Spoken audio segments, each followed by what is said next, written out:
Okay, sir. I think we can start now. Okay.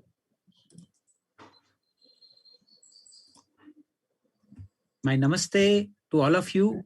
I welcome you all to the 7th International Day of Yoga celebrations by NIMHANS, Bengaluru, in collaboration with This meeting is being recorded. Sadhguru Center for a Conscious Planet, Harvard Medical School.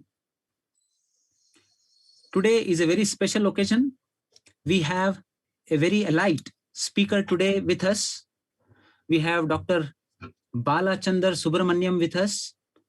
I would like to give a brief intro of our guest today. Dr. Bala did his MBBS from Jipmer, Pondicherry, India. And after that, he did his residency in Anesthesia.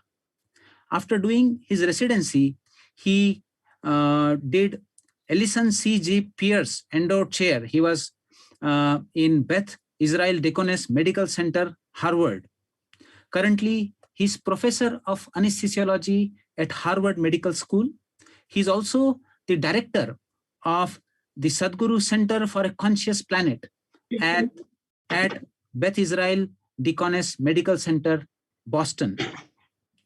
Dr. Subramaniam's research interests include preemptive analgesia to tackle acute post-operative pain, prevention of resistant post-operative pain, and general anesthesia to optimize intravenous anesthetic states. He has also published papers using Isha yoga techniques and their relevance during the current pandemic times. He has several prestigious awards to his credit, starting from distinctions in anatomy, physiology, pathology, pharmacology, ophthalmology, surgery, and medicine during his MBBS at Jipmer, where he received a Sanjeevani gold medal. Then during his during his MD in anesthesia from AIMS, he received another gold medal. John Hedley White Excellence in Critical Care Medicine, Travel Research Award, Edward Lowenstein Award for Cardiac Anesthesia, Eleanor Miles Shore Harvard Anesthesia Fellowship, Landsberg Johnson Award for Excellence in Research, and he was nominated for Mentoring Excellence. So it is our pleasure that we have Dr. Bala Subramaniam with us, and we hope to hear from him on the role that yoga and especially the Isha yoga techniques can play during the current pandemic. Over to you, Bala sir. Namaste, Dr. Bala. Very nice to see you. Namaste, Dr. Shivrama. Nice Thank you, Dr. Bhargav, for that kind introduction. I hope I'm worthy of it. Without further ado, I'm just going to start the presentation here. Can you see my screen? Yes, yes. Okay, thank you. So I'm just going to focus mainly on the relevance of Isha yoga techniques during COVID times. I'm sure there are multiple techniques that might be useful, but what I know is Isha yoga techniques, and that's what we studied. And I'm just trying to see how the relevance of this during these times. I'm funded by NIH, Department of Defense, Industry and Philanthropy, and also Scientific Advisory Board of IMG. This is where I work, Beth Israel Deaconess Medical Center. So we have two campuses. This is the West Campus, and this is the general layout up there for the last 20 years. So I'm going to divide this talk into patient, especially from the respiration point of view and from the stress point of view. I think these are the two major elements, although there are other aspects to it. And then from the provider point of view, especially when you're a doctor, as you all know, there are many, many doctors who have lost their lives. So are the other medical care professionals, such as nurses and supporting personnel. And if you're an administrator, you have an unenviable task of how do you handle the situation when you have, really reduced amount of resources. There's something that is being told by the top officials, and then you have to deal with the lower people. So how do you actually deal with this situation? So let's just go through this talk in that regard. Now, when you look at Johns Hopkins website, this is right from there. And they talk about practicing wellness and stress relief is one of their important aspects of how a patient can be ready before COVID.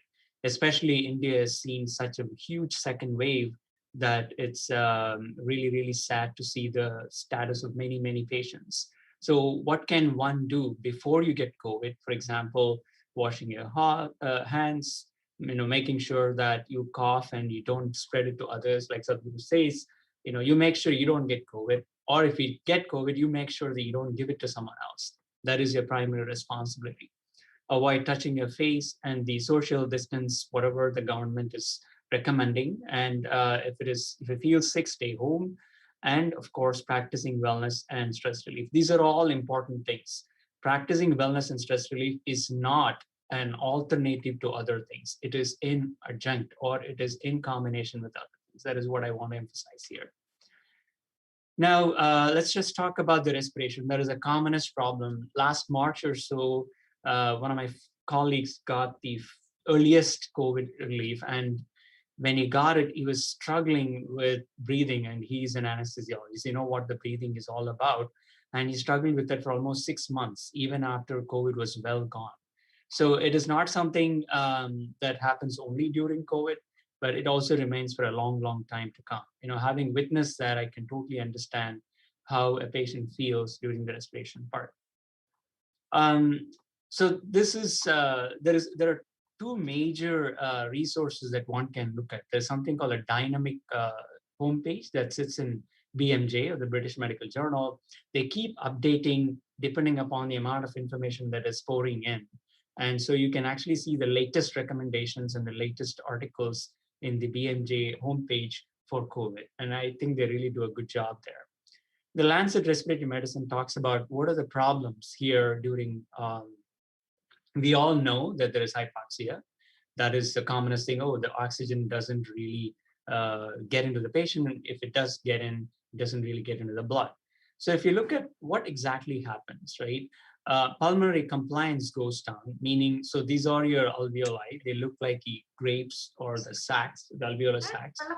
And there is impaired compensatory mechanisms like hypoxic vasoconstriction, increased ventilatory effort, and cardiac output. What does this mean? There is a mismatch between how much air and where the air goes in the lungs compared to the blood which goes there. So there's a mismatch between ventilation and perfusion. That, along with all these critical elements that you see in the bottom, there is thrombosis of the blood vessels, so that decreases amount of blood that is perfused.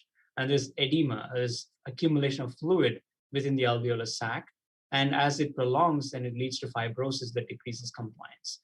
These are the common reasons why a patient gets hypoxic, and that increases the work of breathing, and they suffer and struggle with it. So I just wanted to show you a little CT reconstruction of what exactly happens here. Into a 360-degree. This is from a George Washington University. All this yellow stuff is all edematous affected alveoli. The lung parenchyma, as well as the intrathoracic vasculature. The viewer can visualize the lungs from every different angle. This particular reconstruction is obtained from the chest CT of the first COVID-19 positive patient. This is even before a patient goes into the ventilator. Prior to the onset of respiratory failure. This patient subsequently required intubation, mechanical ventilation, and ECMO support before succumbing to his disease. In the video, areas of COVID-19 infection are represented in yellow, with more normal lung tissue in blue. Here, a virtual bronchoscopy is performed, taking the viewer through the trachea and into the right lung, where the extent of the damage can be seen more clearly.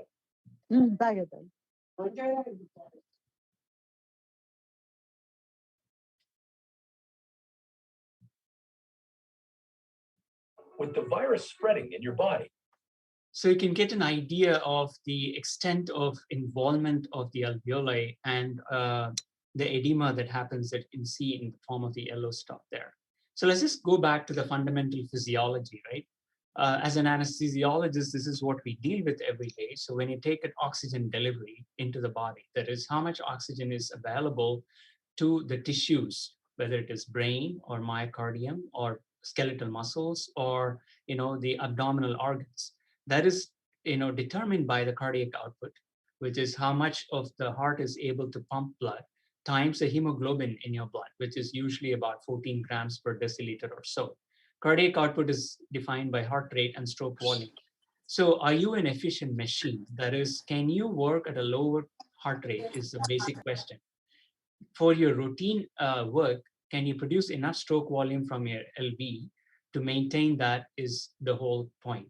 So if you can really do a long, people who do routine exercises like physiological workouts, etc., of course, they have very low heart rates and they're efficient machines. And so are people who have been doing long-term yoga practices, whatever that yoga practice is, especially when they do these breathing practices consistently over a long time. And with good dietary habits, you also have hemoglobin, and that should really give you enough oxygen delivery. Usually it's about 1,000 cc's or so per minute that is being delivered. All that is required is only 250 cc's per minute for an average adult who's about 60 to 70 kilos. But so you have a reserve of about 750 cc's of oxygen that is being delivered. But if you have any issue with the cardiac output, or with the amount of lungs that are affected, or with the hemoglobin content, that equation drastically changes. And so how can yoga actually prepare yourself to be in a good state, that is, have enough reserve so you can have all these things really optimized, and even if you get a COVID infection, you can come out of that. So yoga basically has autonomic nervous system regulation, as you all know, lower heart rates, and your heart becomes an efficient machine. So you can do the same amount of work at a lower heart rate. Better ventilation of all parts of the lungs. You all understand that there are so many techniques where individual lobes of the lungs can be actually efficiently ventilated. So when that happens, there is a good match between ventilation and perfusion. So it's not just all about breathing, it's all about how much of the lungs is getting perfused. So the lungs can actually pick up that oxygen from those areas of alveoli. And so this all amounts to better oxygenation. So you can really see that yoga and the breathing techniques that we do really prepares you really well for this better ventilation perfusion match and better oxygenation status. I mean, you can just see from this physiology why that should be the case. Now, Simakriya is a simple 3-minute yogic practice that Sadhguru had actually introduced last year, even before we knew about long COVID and all those things. He said, it's just not only to prepare you, but also for the long run to make you have a better oxygenation. So combining with Dr. Akshay Anand from PGI Medical Education and Research, we just wrote a concept paper that's published in Frontiers in Medicine as to why Simakriya should work. What are the components to Simakriya? It takes literally 3 to 5 minutes. It really takes only 10 minutes to learn. It is freely available in YouTube, and anybody can just learn it and use it. You do not have to have a prior experience. Make sure that if you're more than 70 years old, there are certain restrictions. And if you're less than 6 years old, you have another set of restrictions. There are 3 stages. Your powerful inhalation, exhalation 21 times with tongue outside your mouth, almost like a lion. That is Simakriya. And if you look at that video, so it actually looks like a lion from there. And you roll up your tongue, and that is a step 2. And stage 3, you just sit quietly. If you're not able to hold your breath for about 30 seconds or so, then there is an issue, especially during COVID times. In the right context, it could be that you're having very early stages of COVID, and maybe that's when you should really seek attention. Or if you're not having any of these issues, at least try and develop and increase it to a minute or so. And so this can really be useful to prepare yourself. You don't have to be a believer of yoga. You don't have to do anything else. At least learn this technique. Do it twice or 3 times a day. The best way is to do it 3 times a day before your food times, the meal times, and then get on with your meal. And 3 to 5 minutes is not a lot to ask. So based on the physiology that I explained, respiratory function will improve, lung capacity will increase, improved oxygen saturation. And our collaborator is Santoshi Narayanan from MD Anderson. She's a palliative care physician. She basically, during the COVID times in the last fall, I think somewhere between September to December of 2020, a lot of medical providers, not just doctors, but also the nurses and allied healthcare professionals, they used the Simacria technique in about 100 people. We wanted to see whether these Caucasians, and 70% of the study population are Caucasians. And what she found was out of this 100 people, a lot of people actually gave this anecdotal references. You can see what they talked about. It was very easy to adapt. It was very easy to learn. None of these people actually had any prior experience. And you can see that in the race about white is 60%. So it can be learned and can be adapted very quickly. Now, let's just talk about stress levels from the patient point of view. Even before you get COVID, you're stressed out that, oh my God, what if I get COVID? What if my family gets COVID? Or if you're a healthcare worker, what if I give it to someone else, etc. Is a lot of stress and a tremendous amount of stress that is happening right now. So you can see that from this publication from one of my collaborators from Indiana University, Dr. Sadhguru, evidence in the evidence-based complementary alternative medicine, we published this study with a 4-day retreat. What happens here with inner engineering practices, and I'm sure with all other comparable yoga practices, etc. The amount of depression that is before and after the 4-day retreat, you can see there's a significant decrease in the CESD scores. Anxiety also goes down. And what is the reason for this? Can we explain it? That is usually a scientist question. Do we have enough ways to explain these changes? You can see the anandamide levels, it goes up significantly. And also BDNF level, you all know what is the importance of brain-derived neurotrophic factor. It helps you in many, many ways, especially to combat stress. Pre and post meditation, it really goes up. So potentially that these beneficial effects are mediated by increase in BDNF and increase in endocannabinoids to relieve your stress. So to see what happened in US at that time, especially from last summer to almost to December 2020, there was a huge wave of COVID that was going through from Northeast, especially New York, Boston, and then down to Florida, and then down to Texas, and then all the way across to the West, that is California, etc. So we wanted to see what is the stress level of general public in comparison to your regular yoga practitioners. So this was recently published as a concept paper again, and so we are in the process of giving the actual final results. You can see that from these maps, we did it at 0 weeks, 6 weeks, and 12 weeks. So we would go through almost 3 months of time. So when it is evolving, how was the stress levels? So what did we do? We divided into 2 cohorts, cohort 1 and cohort 2. Cohort 1 is seasoned yoga practitioners who have done inner engineering and beyond. And we did a baseline survey, and after 6 weeks and 12 weeks, and all these surveys included well-being scales, stress scales, and etc. Cohort 2, we divided them into 2. We randomized these 2 into 2 groups. The active arm, where we gave yoga interventions. We just simply asked them to do Simacria twice a day. And then the comparator arm, we looked at baseline 6 weeks and 12-week surveys. It was with a lot of help from a number of meditators, we were able to recruit these controls. These controls did not have any prior yoga experience. At least for a month or so, they were not practicing anything.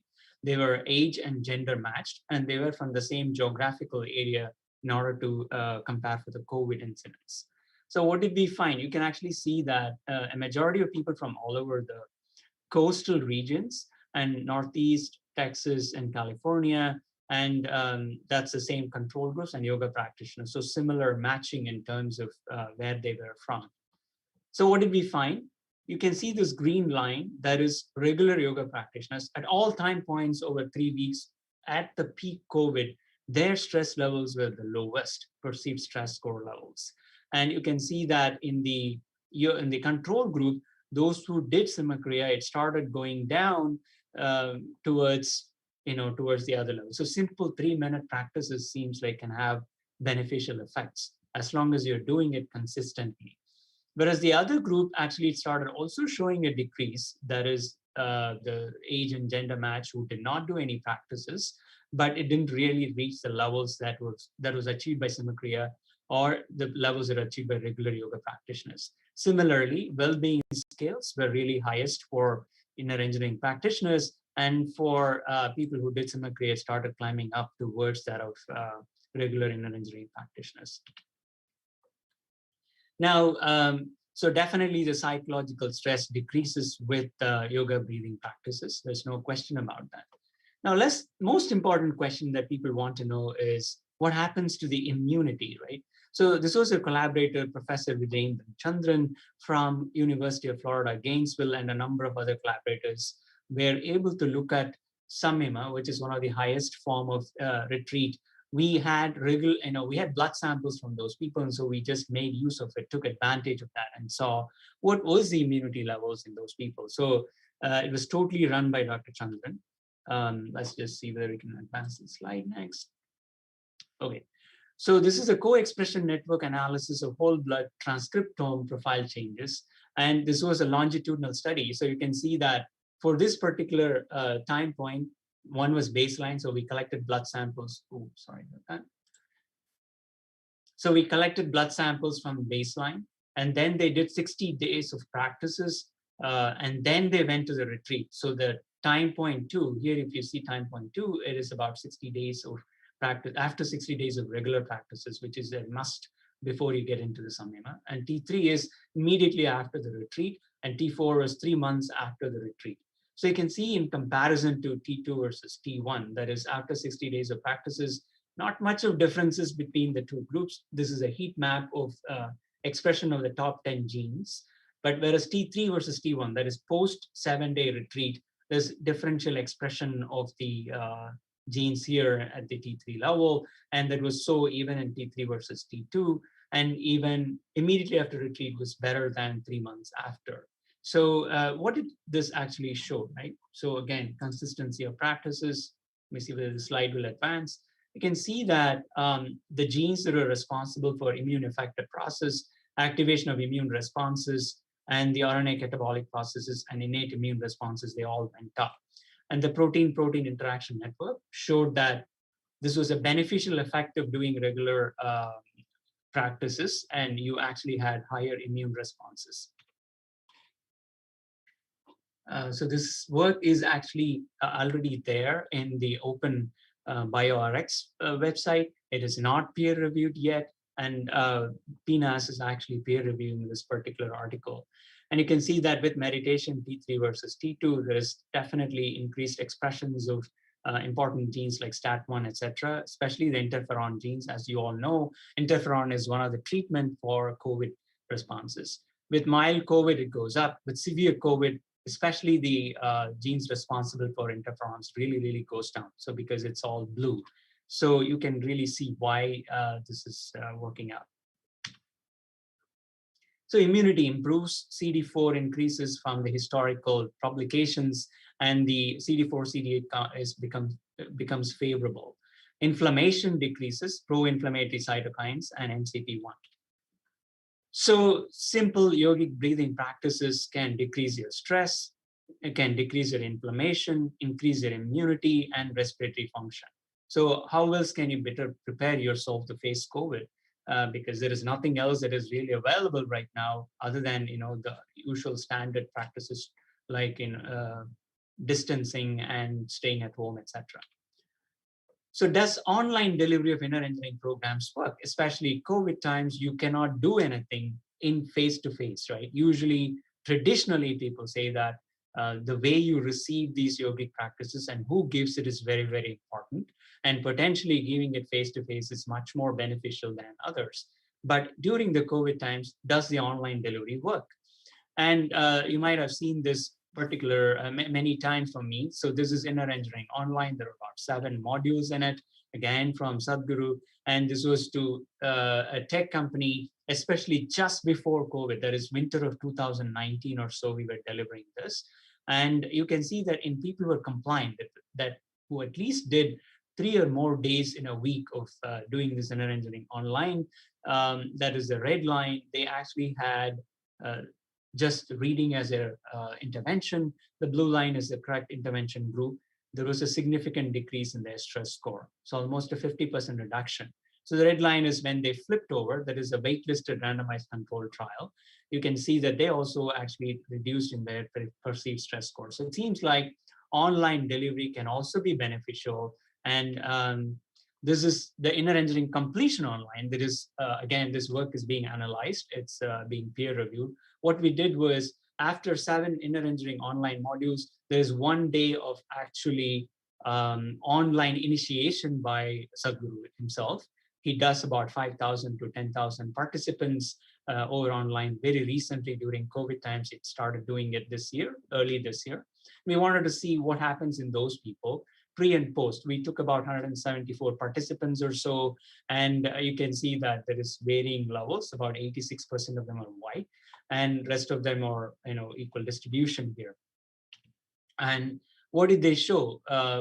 For complete data sets, are only seen about 68 people. You can see that perceived stress score really went down to 8.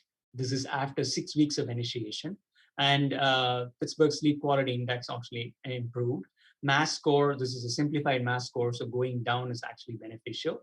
And PERMA score, you can see that all the right things happened in these people, baseline versus 6 weeks after online initiation. So it seems like delivery of online programs is probably as effective as a face-to-face delivery if it is done the right way.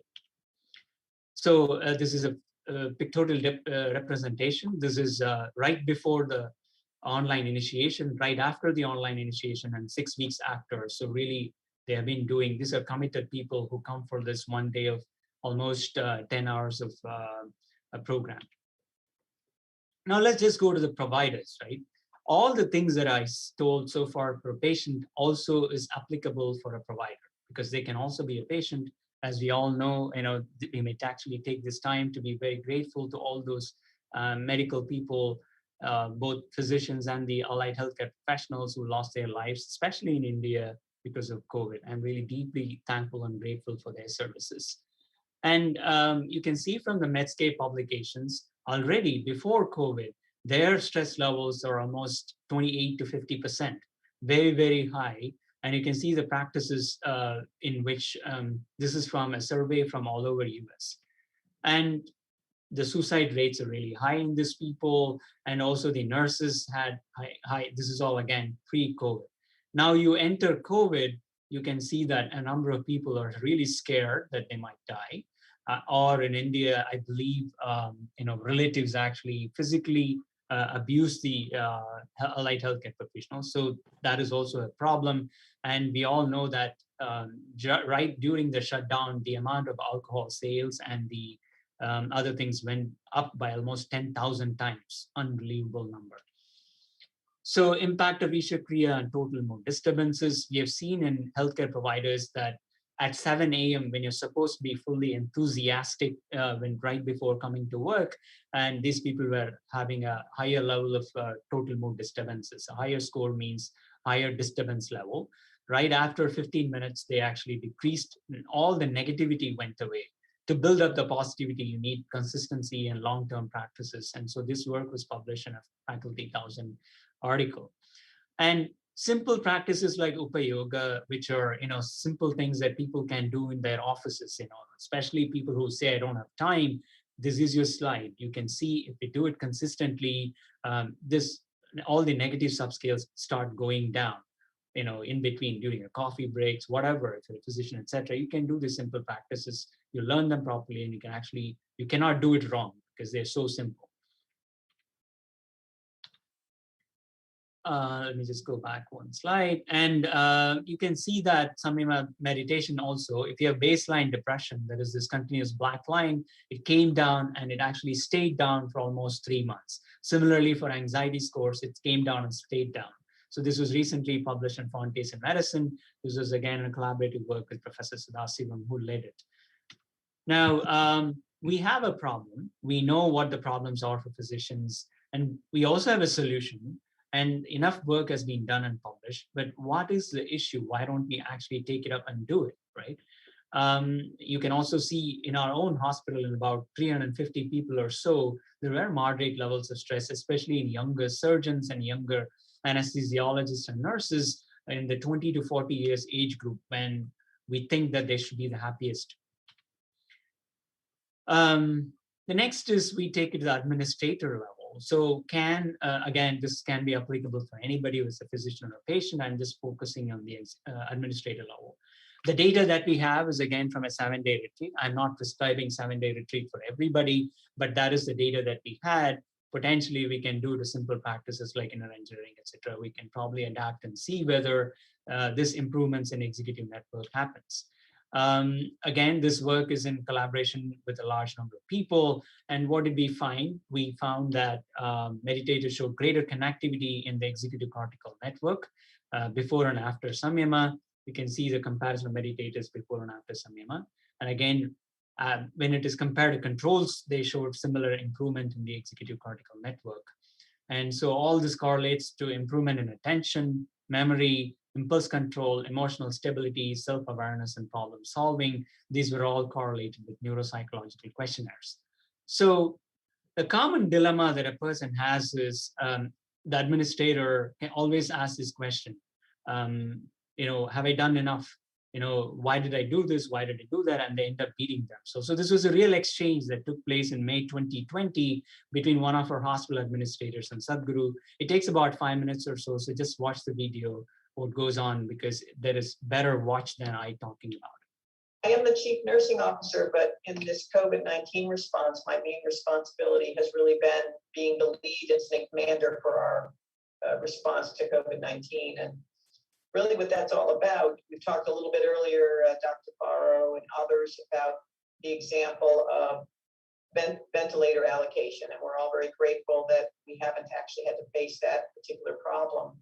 But we in fact do have to make resource allocation decisions all the time, maybe smaller ones, but pretty impactful ones. So I'll give you a couple of examples and then I'll ask my question. Early on in this epidemic, probably in the March period, we came to understand that our supply of masks was short, our surgical masks. We didn't have enough. We still don't have enough, but then we were really worried about it. But we did figure out over the first couple of weeks that the virus could be transmitted by someone who wasn't symptomatic. We initially, because of our limits, allocated surgical masks only to those units that were clearly caring for a COVID-19 patient. We ultimately made our way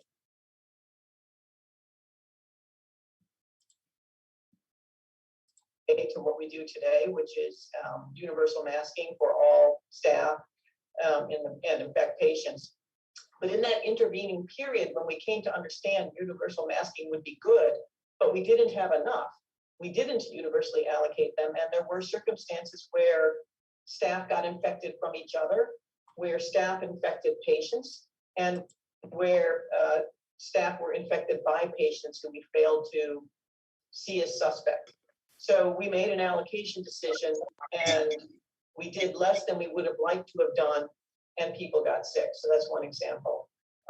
It's also the case right now that we've gotten a allocation of remdesivir, so that antiviral drug that has shown some benefit to patients, but we didn't get enough to treat all of our COVID-19 patients. So a group of people are thoughtfully developing guidelines and making decisions, and people are starting to get it, but everyone who would like to get it is not going to get it.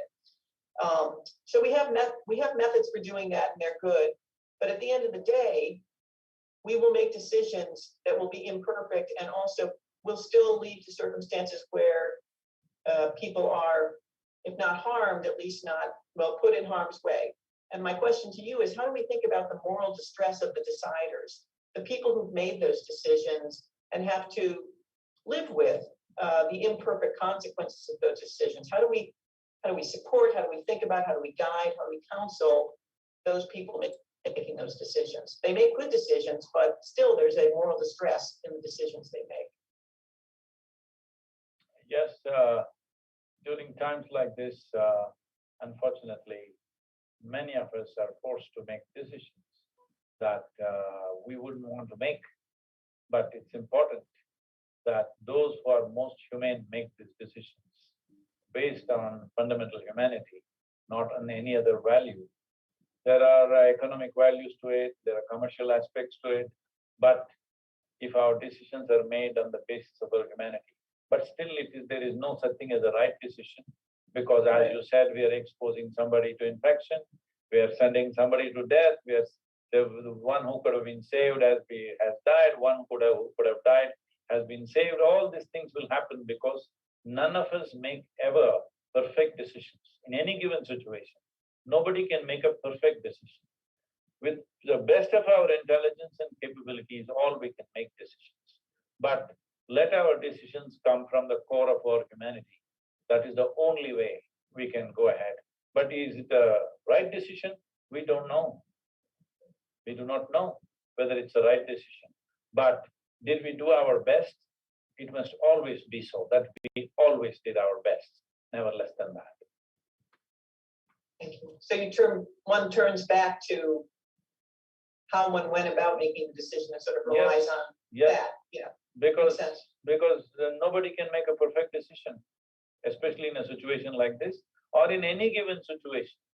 We are not making perfect decisions. It's foolish to think we have made a perfect decision. Never can we make a perfect decision. We are making a decision to the best of our intelligence, our competence, and our capabilities. But sometimes it turns out wonderfully well, sometimes it doesn't. But have we made this decision keeping the core of our humanity as the basis for the decisions? Have we done our best? That's all the question is in our life. Is it the best? It is never the best. It is just that I have done my best. That's all we can do. Thank you. So I just wanted to reiterate that for administrators, even for me, that was a dilemma at that time. But once I listened to that question and the relevant answer, and it just really settled me down, and it took a lot of weight from my shoulders. So this is our team of people from the Sadhguru Center. So we have several people here, Dr. Kestas Kevaraga, who's an expert in imaging, and Dr. Shala Siddiqui, she's an intensivist, and she's also working a lot on compassion. Sapide Hari, she's a PhD, and she's also program manager for Sadhguru Center. We have Tulsi, she's our yoga instructor and also head of education and outreach. Preeti, she's our research fellow who's almost coordinating every other activity. Pooja Mathur, she's a study manager, and we have Tanvi, who's a research fellow. She's post-MD. Shilpa, she's a research coordinator, and then we have Isha, she's a MPH and soul biostatistician, and we have Maria, she's a PhD and interested in cognition and also, GI and brain connections, and we have Akshaj, who's a research assistant post UC Berkeley training and a pre-med student. So I'm grateful to all the help from this entire group of people, and I'm just representing them for their work, great work they've done so far. Thank you so much. And with that, I'll stop, and I'm happy to take questions. Thank you. Thank you very much, Bala sir, for an enlightening speech. I hope the techniques described by sir will be very much useful for the faculties and students at NIMHANS. And as you can see, these are all evidence-based practices. If there are any questions, you can unmute yourself and ask yourself, or you can put in the chat box. Or if there are any comments.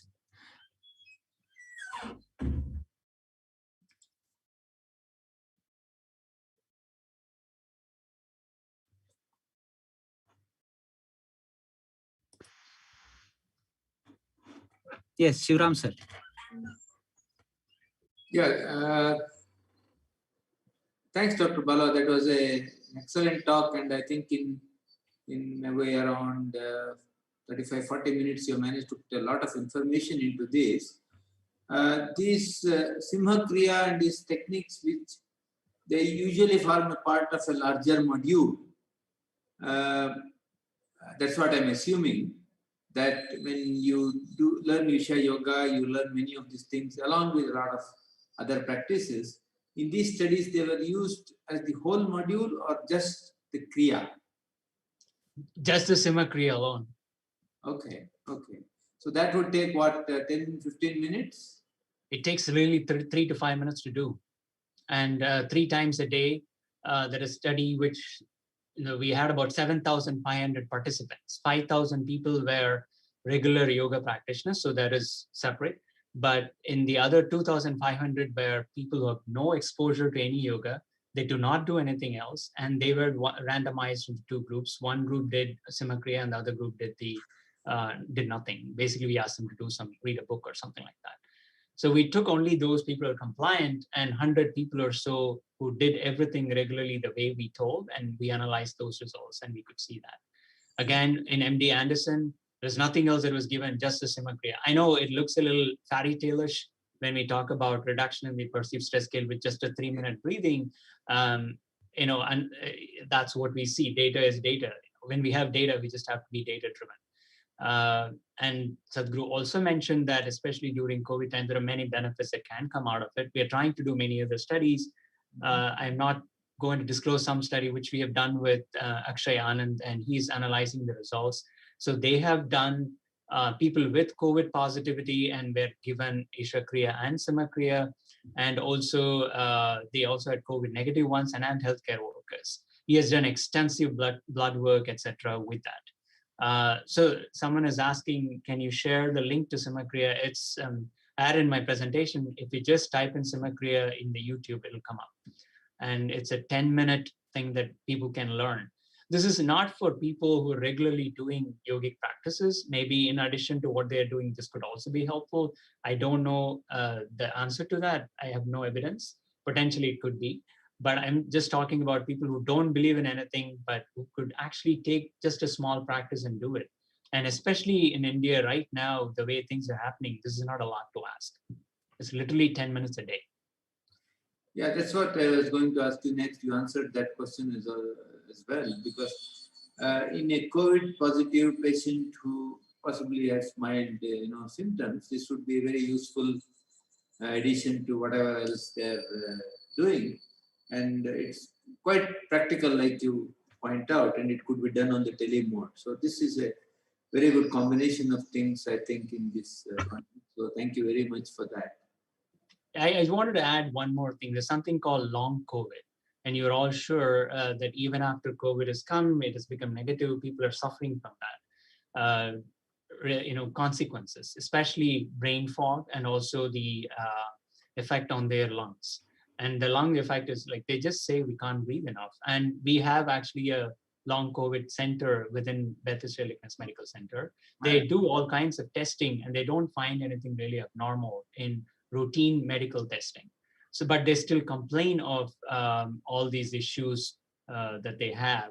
So what they're doing is they're referring these patients to our Sadhguru Center now for the last 1.5 months or so. And we have been delivering both Simakriya and Isha Kriya. Isha Kriya for the mental stress part and Simakriya for this. These are people who are highly active, like school teachers and college students and people like that. They don't have much time. So we have to give something which they will take it up and do it consistently. I can't tell them, okay, don't eat for 4 hours, sit on the floor and, do these yoga practices. I have to be really practical. The only thing that I need is whatever you take up, you do it consistently over, a period of time. So that is what we're insisting on. And let's see what happens to these people. And we have, Tulsi has been giving those practices to these people online. As group practices, it really doesn't take a long time. Several people have already mentioned that I don't know what changes within them, that they're very happy and comfortable. Maybe they can deal with the situation better at the very least, right? Or they may be having actual improvements in whatever symptoms they have. We do not know until we have a controlled study on that. So we are actually going to launch a study next month. So what is going to happen in Indian COVID patients is people who are recovered, they're not done yet. So they're going to have these long COVID, at least in 10 to 20% of these patients, and you're going to see them. And potentially you can look at some of these ways to deliver some things. I don't think there's any medical treatment that is going to get them better. Yes, because there are many patients now who needed oxygen concentrators during the COVID. And now they are, of course, discharged and better and all that, but most of them still are on the oxygen concentrators.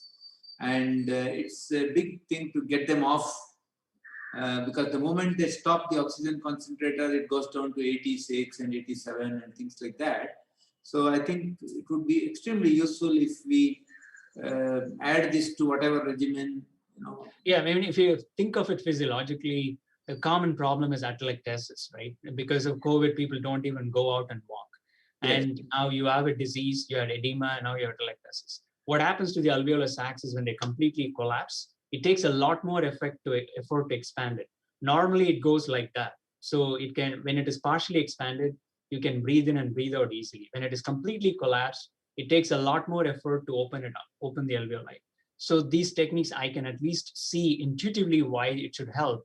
From a completely collapsed alveoli, you are probably partially expanding this alveoli and make them breathe better. So it can definitely be helpful. Any breathing technique for that matter. So probably can be helpful. Bala sir, I had one question. In your presentation, you showed a graph where you spoke about a study where there were yoga naive people and then people who have done inner engineering or beyond. These two groups were there, and in one of the graphs you showed that one group did some placebo practice.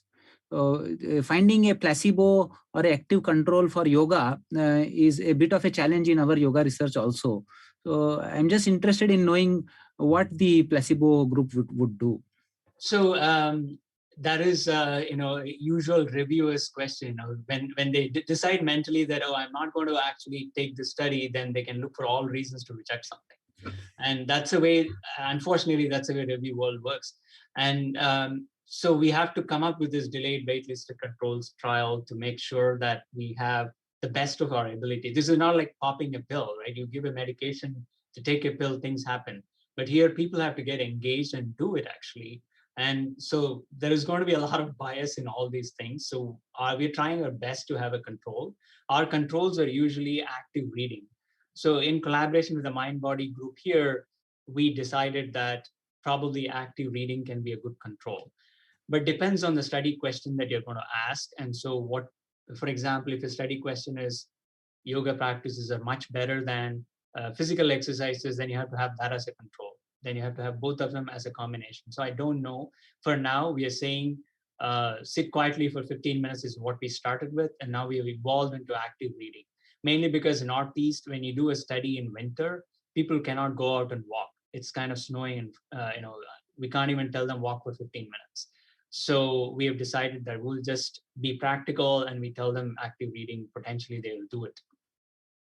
It's a very difficult, what you're asking is a very difficult question to convince the reviewers that people can always come up with, maybe it's biased, maybe because people want to do this, that's why they're getting better. Before and after is not good enough. You have to have some controls. If somebody feels that before and after intervention, they feel better, they feel better. There's nothing about it, right? They feel better because something happened. It could be a placebo effect. So what? They feel better. So that's good for them. Thank you, sir. Thank you. Do these studies that you're planning to do, do they also include inflammatory markers, what you're planning to do now? Yeah, so the study that was done by Akshay is already completed. He's just finishing up the results. So he has done static markers of immunity, which is basically things like, you can look at interleukin markers, cortisol, and even the D-dimers, etc. But I think the best way to do immunity testing is going to be challenging someone with an in vitro challenge of taking an antigen and stressing it out and see it. Yeah. So that is the next level that we want to go to. The work that was done by Dr. Chandran was all based on network analysis and gene expressions. Again, right. He did not do any actual in vitro testing of these patients with some kind of antigen, like a COVID antigen or something of that nature. Potentially, that should be the next level of studies that we could do in these people. Because recently, one of my PhD students, Aditi, just completed a very small study, of course, looking at yoga in the treatment of depression as a sole treatment. These people did not take medicine, and she looked at, we know that BDNF goes up after yoga, like you also showed. What we looked at is actually how that happens. And we were able to the results, we haven't published it, but what we were able to see is that the ratio of the mature BDNF to the pro-BDNF, the pro-BDNF actually is pro-apoptotic. It's harmful for the cells, and the conversion of pro to mature BDNF was much better in the people who did yoga. So the ratio changed. And we also did a challenge with a lipopolysaccharide before and after yoga. And there again, the BDNF expression and the thing goes up. So we are now looking into the molecular mechanisms of why this BDNF level goes up with yoga. So I think it's something fairly common now that the neuroplastic markers change with yoga, and now when these kind of things are there, it becomes more and more objective, and I think it will be difficult for the reviewers to refuse this kind of. No, I totally agree. I think I'm looking forward to see your work, and that is a way to see. Eventually, we go full circle. If somebody does yoga and experiences something which is divine, or does wonders for them over the period of years, they don't really need all these explanations, because once they have an experiential effect, they don't care. But this is for those naysayers to bring them in, and once they come in, they still have to go through the experiences and figure it out. Yes. Otherwise, I can say whatever I want, like, BDNF increases, this increases, but I don't do the practices for myself and experience things. What is the point? So, so I think this is just to get them through the door. Yes. And somebody's asking, any work on severe cases of COVID hospitalized patients? Yes, so that is a work done by Akshay Anand on COVID patients. We will see, once he finalizes the results, we'll see some output from there. Okay. All right. Looks like we have 5 minutes left. So any questions or comments for Dr. Bala? I think Dr. Preeti Galgali, who is a pediatrician who is working with us, she's from the Indian Academy of Pediatrics. She's asking a question on any work done in the pediatric age group. We have not done any systematic work on pediatric age group. The recording has stopped. But I'll say this, there are people with ADHDs. They are doing some practices in the India ashram, and seems like anecdotally, these people are improving with ADHD. So we're trying to see how to do a systematic study on them. Seems like that seems to work. In general, they don't recommend any yoga practices for people who are less than 8 years of age. So now between 8 and 16, some of these practices are being done, but we have not done any systematic research on pediatric age group. No.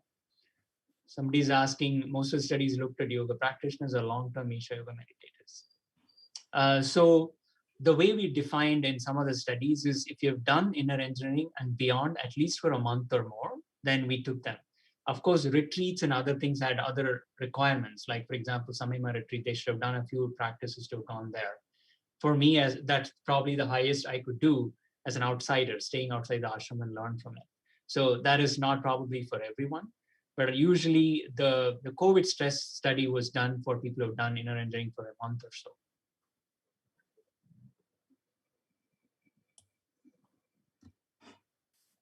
Thank you. Thank you very much, sir. In fact, we also have been doing some yoga sessions. We have been conducting online for the patients here. And now I think that in our practices, we will also include Simha Kriya practice also, so that it can benefit more and more people, as it is a evidence-based practice. And we also look forward for a collaborative research work with you, sir. No, 100%. So I always say that not one person can do everything here, especially when you're going against the tide. So you have to have a village go against the tide, and that's the only way to succeed. So I'm really happy to do whatever we can to collaborate and make it more objective. So somebody's asking, can you please throw some light on yoga for children? If they can just send me an email, which I'll just send it, I can respond to that.